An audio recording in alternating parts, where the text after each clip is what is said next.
చేస్తే తీరని కోరికుందా అంటారు. కారణం ఏమిటో తెలుసా?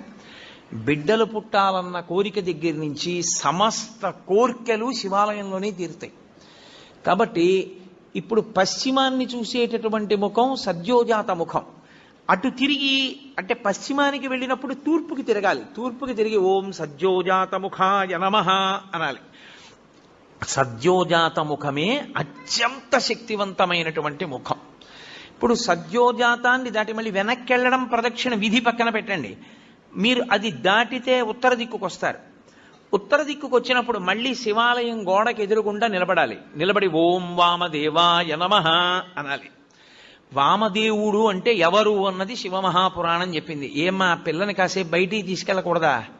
ఎందుకమ్మా పిల్ల విందో ఏదో మాట్లాడుతూ ఉంటుంది, చిన్న పిల్ల దానికి ఏం తెలుసు, కాసేపు బయటికి తీసుకెళ్ళండి.